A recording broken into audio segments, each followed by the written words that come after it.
do the bourbon facts first. Okie dokie. Sweet, there's even bourbon on our bourbon facts.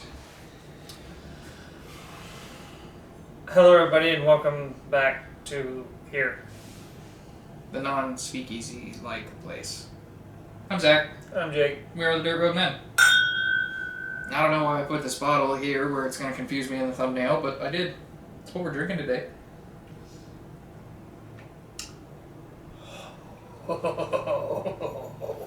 It's an especially good store pick of Maker's 46.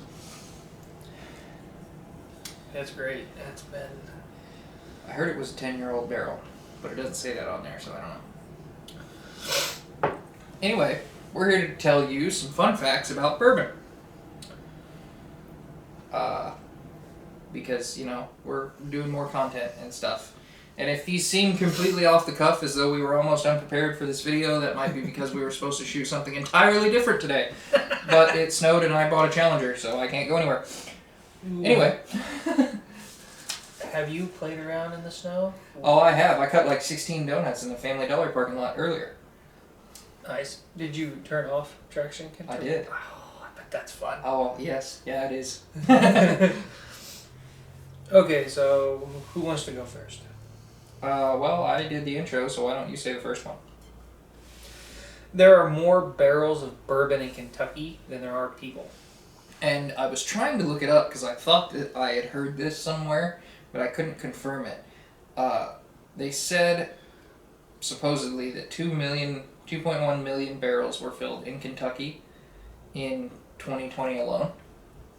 Jesus. Which would put them over the edge to have 2 barrels per person in Kentucky. Huh. 2 barrels. That's 106 gallons? Yeah. Minus the Angel share, but... Huh. That's cask strength. Yeah. We act as though we would water that shit down. Yet, that was the whole premise and why I started buying cask strength stuff, was so that I could water it down to my preferred proof. My preferred proof is evidently cask strength. So. That's the best proof. It's the real proof. Oh man, I get the France one. Alright.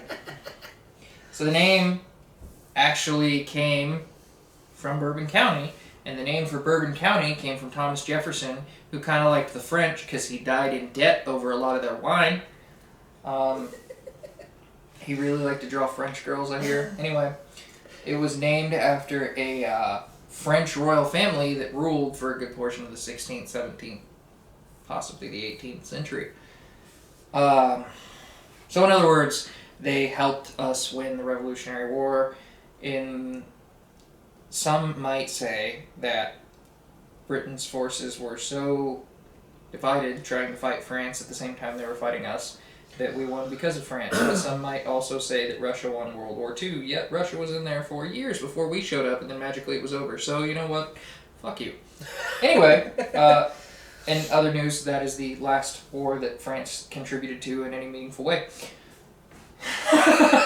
Yeah. You get the cool one. Which I wrote poorly, but I told you the whole story, so. Would you like to do the next one, and then I'll do the last two? No. That would get us to 5. Okay, for then the I'll math do... not friendly. Yeah. Sorry, the paper's rolled up, and... Yeah, you can do the next one, then I'll do these two, then you can close it. Sure, why not? Okay, so the next one is my favorite one on this whole list.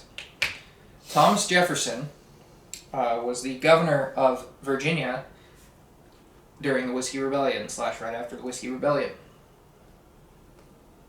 which was a rebellion against paying taxes on distilling imposed by George Washington, and he rode into battle to put it down. He then let everybody go home. Nobody was arrested for insurrection. And then Thomas Jefferson was like, you know what?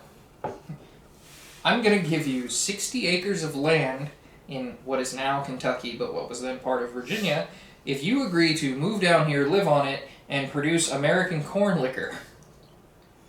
And I'll even give you a tax break. Which kind of seems like a middle finger to George Washington. And maybe it was. If so, either way, I think it's badass. I can like both figures even if they disagreed on some stuff. It sounds like something like you or I would do to the other one. Yeah.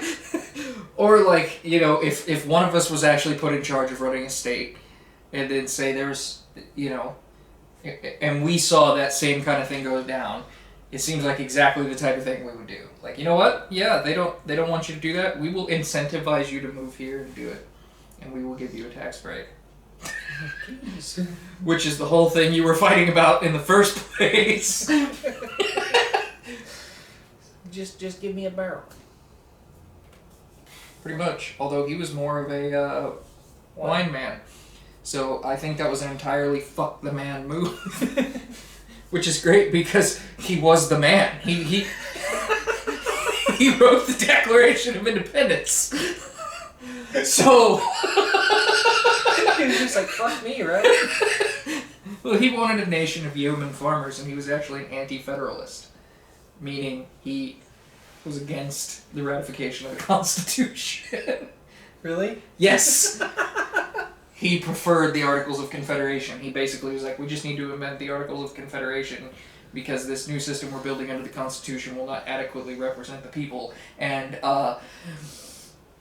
Do you feel adequately represented? I don't.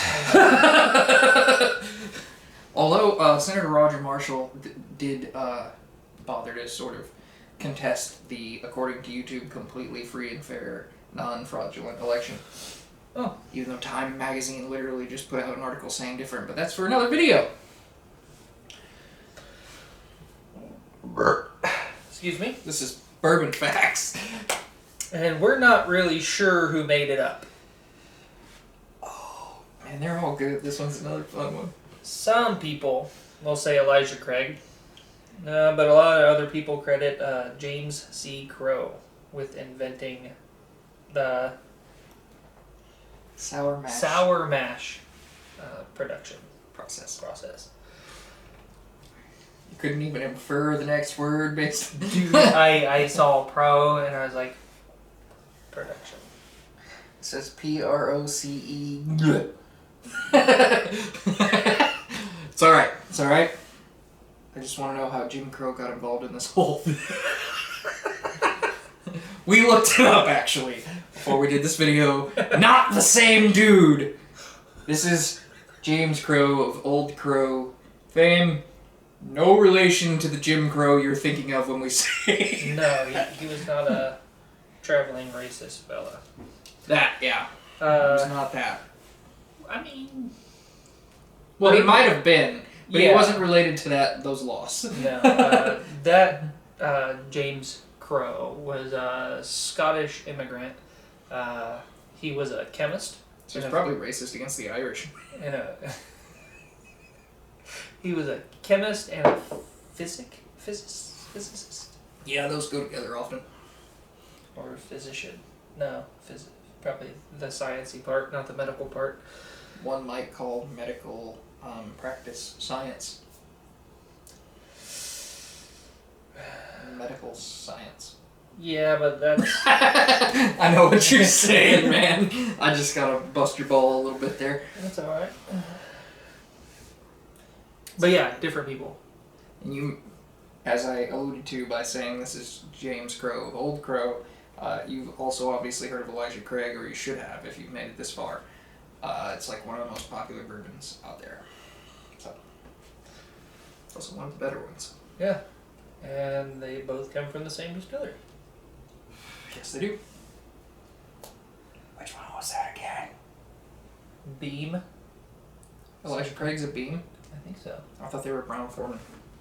Oh shit, I could be wrong.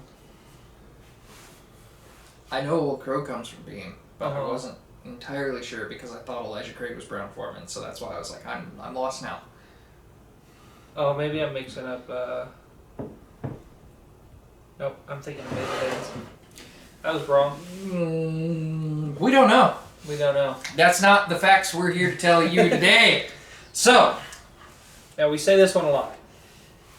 But it does not. I repeat, it does not have to come from Kentucky. Nope. Where can it be made, Jake? The United States of America. All 50 nifty states. Maybe even a territory. We might be able to make that shit in Puerto Rico. We don't know. We should know, because we're the guys telling you the weird facts. But we don't! I would like to make some in Alaska, and then make some in Hawaii, and just see. And some in Kansas, just to split the difference. Yeah. And so we have some close by. Yep. And then there's one more, right? Yep.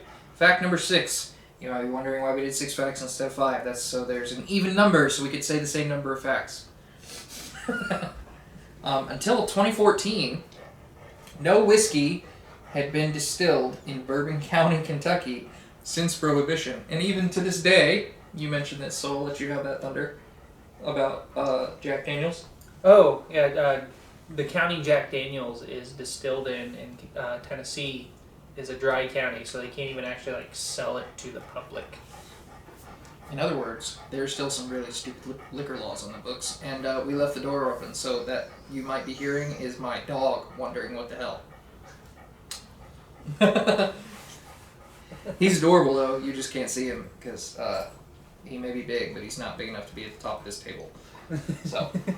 Could you imagine? Oh, that would be awesome. Except he'd still be a giant baby, so he would terrify no one. Alright, anything else on this vid? Nope. Yeah, I don't think so. We maybe let a little bit of our politics slip, but if you've watched literally any other video on our channel, that's nothing new, so. Pretty mild. By comparison. Till we see you again, I'm Zach. I'm Jake. And we are the Dirt Road Men.